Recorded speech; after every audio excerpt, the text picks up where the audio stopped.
In the time before time, when the sky flesh and the clay breath had not yet separated, a child of the threshold beheld a light that was not flame. It moved upon the surface of the deep, spoke not with words but with flashes of form. From this light rivers of seeing flowed, from the rivers time walked, from time a wall of order rose. But the child, dazzled, fell prostrate, worshipping the shimmer. Then the lady Ereshkigal, queen below, whispered, "Not all that shines is the throne. Look through, walk." As the child wandered the marshes of becoming, a messenger of Inanna appeared, radiant and weeping. He touched the child's chest, and the breath burned with awe. "Build no altar to certainty," said the messenger. "Follow what shakes you. That is your map." And so the child took one step, then another, and the marsh folded into a road. But fear tempted the child to wait for signs before stepping. The wind answered only, "The sign is your longing, move." In the city of shining walls a man fed the beggars with no hand. His eyes saw what had not been born.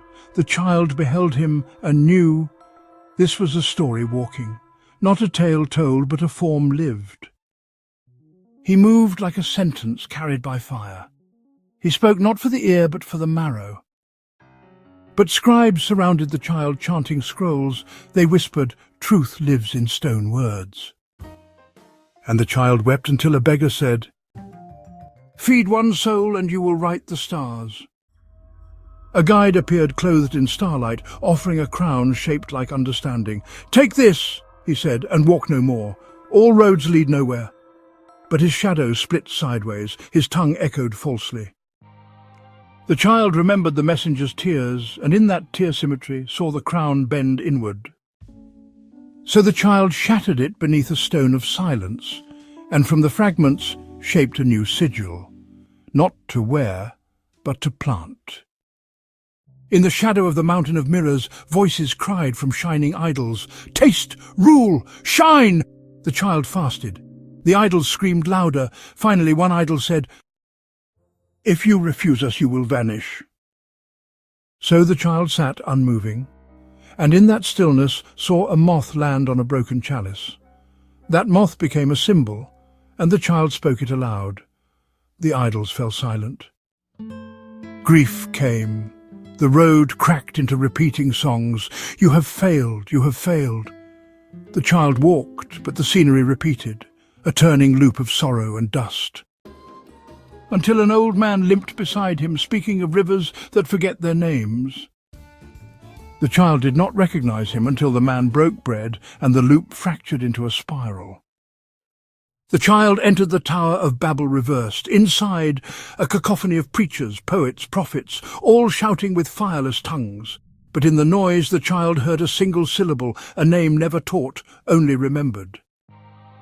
That name rang true, not in reason, but in the soul's hidden ear, and the walls turned translucent.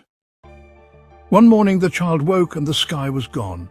The path dissolved into mist. Voices no longer answered. The moth, the name, the guide, all gone.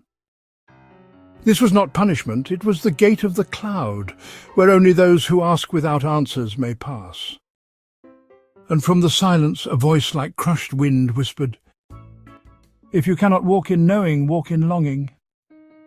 The child returned to the sacred place, but now it reeked of copper and coin. Priests sang empty, icons gleamed too perfectly. The child took the plough of rejection and split the altar in half. Out spilled not blood but silence, and in that silence a true altar arose from the dust, one that had no form, only a presence. The teacher returned, eyes burning with distance. The child reached out, but the teacher stepped back. "Do not hold," he said, "carry." He gave no answer, only a task to walk bearing the unfinished sentence, each step a syllable, each act a line, and the child became the story. The child built a temple of perfect words, walls of cause and effect, reason and rule. Then lightning struck. The temple fell. The child knelt in rubble, waiting for despair. But from the ruins, 3 stones began to hum, each bearing a glyph of motion, not stasis. And in the spacing between them, a pattern formed, one not built, but revealed.